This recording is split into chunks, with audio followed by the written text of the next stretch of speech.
भाई बॉलीवुड और सीक्वल्स का रिश्ता अब उस रिश्तेदार के जैसा हो गया है जो हर शादी में बिना बुलाए पहुंच जाता है। कोई मांगे या फिर ना मांगे ये आ ही जाते हैं। और अब इसी महान परंपरा को आगे बढ़ाते हुए आ चुकी है कॉकटेल 2।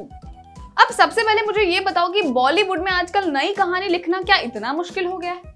मतलब कोई भी पुरानी हिट मूवी उठा लो, उसके आगे 2 3 4 5 लगा दो और जनता के सामने पेश कर दो।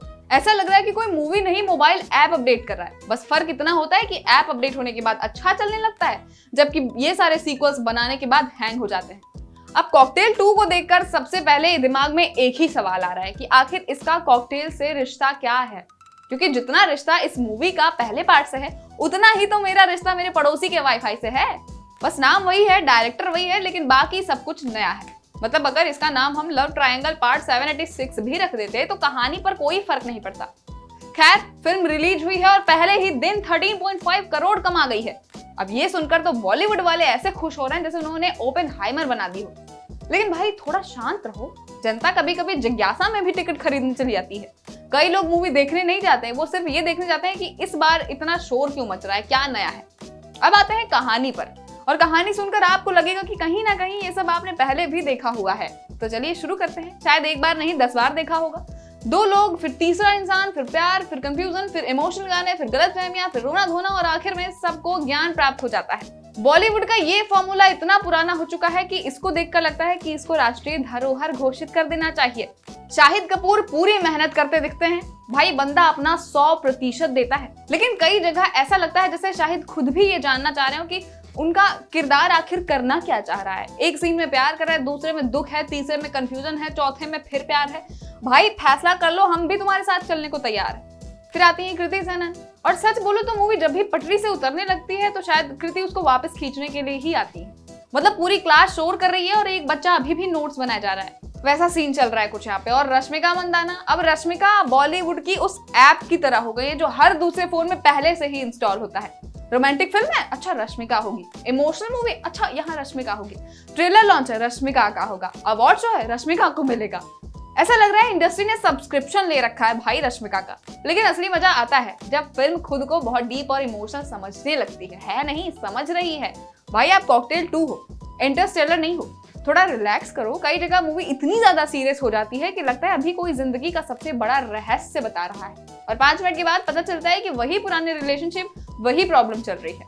अब सबसे बड़ा ट्विस्ट यहाँ पर यह है कि क्रिटिक्स बोल रहे हैं मिक्स्ड रिव्यू, सोशल मीडिया बोल रहा है वन टाइम वॉच, और बॉक्स ऑफिस बोल रहा है 13.5 करोड़ दे दो। मतलब तीनों अलग अलग ग्रह पर रह रहे हैं, कुछ किसी का मेल ही नहीं है। लेकिन यहाँ एक बात माननी पड़ेगी, चाहे लोग फिल्म की तारीफ करें या बुराई, थिएटर तक पहुंचे जरूर है। और इसकी सबसे बड़ी वजह है मूवी का नाम, क्योंकि कॉकटेल नाम सुनते ही लोगों के दिमाग में 2012 वाली फिल्म घूमने लगती है। दीपिका, सैफ, डायना, गाने, दोस्ती, प्यार और दिल टूटने वाली फीलिंग। मेकर्स ने भी यही सोचा होगा कि जनता को पुरानी यादें दिला दो, आधा काम वहीं हो जाएगा। अब अगर कहानी की बात करते हैं तो मूवी कोई रॉकेट साइंस नहीं है। यहाँ भी वही पुराना बॉलीवुड वाला लव ट्रायंगल है। शाहिद कपूर बीच में फंसे हुए हैं और दोनों तरफ कृति सेनन और रश्मिका मंदाना है। मतलब भाई की जिंदगी देखकर ऐसा लग रहा है कि प्यार कम और कंफ्यूजन ज्यादा चल रहा है। कभी इधर इमोशन है, कभी उधर इमोशन है, कभी दोस्ती है, कभी प्यार है, कभी त्याग है, कभी दर्द है। एक समय बाद तो ऐसा लगता है कि कहानी आगे बढ़ रही है या फिर रिलेशनशिप स्टेटस बार बार अपडेट हो रहा है। फिल्म की सबसे बड़ी ताकत इसका म्यूजिक और स्टार कास्ट है, क्योंकि सच बताऊं तो अगर यही कहानी किसी नए चेहरे के साथ आती तो शायद लोग ट्रेलर देखकर ही आगे बढ़ जाते। लेकिन यहाँ शाहिद हैं, कृति हैं, रश्मिका हैं, खूबसूरत लोकेशंस हैं, बड़े बड़े गाने हैं, इसलिए लोग बैठे रहते हैं कि चलो देखते हैं कि आखिर ये रिश्ता क्या कहलाता है, मतलब रिश्ता कहाँ जाएगा। हालांकि कई जगह मूवी खुद को इतना सीरियस लेने लगती है कि हंसी आने लगती है। मतलब बैकग्राउंड में ऐसा म्यूजिक बज रहा है जैसे अभी दुनिया खत्म हो जाएगी, जबकि स्क्रीन पर वही मामला चल रहा है, रिलेशनशिप का स्टेटस। और अगर बात करें बॉक्स ऑफिस की तो फिलहाल मैदान में कॉकटेल 2 ही सबसे आगे दिख रही है। पहले दिन इसने करीब 13.5 करोड़ का नेट कलेक्शन किया है। वही समांथा की मां एंटी बंगारम लगभग 5 करोड़ के आसपास रही। पेद्दी अभी भी कमाई कर रही है, लेकिन उसकी रफ्तार पहले जैसी नहीं है। और है जवानी तो इश्क होना है जैसी मूवी की हालत अब ऐसी है जैसे पार्टी खत्म होने के बाद आखिरी मेहमान बैठे हैं और मेजबान बार बार घड़ी देख रहा हो कि ये कब उठकर यहाँ से जाएंगे।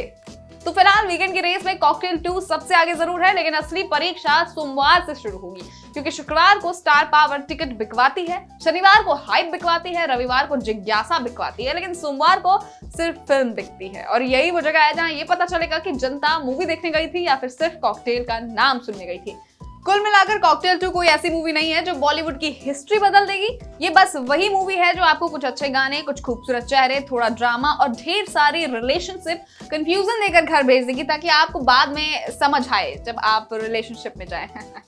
लेकिन यहाँ असली मैटर अभी भी वही है। मैटर 13.5 करोड़ का नहीं है। मैटर ये है कि बॉलीवुड को एक बार फिर भरोसा हो चुका है कि पुरानी हिट फिल्म का नाम उठाओ, उसके आगे 2, 3, 4 लगाओ और जनता कम से कम पहले वीकेंड तक टिकट खरीद ही लेगी।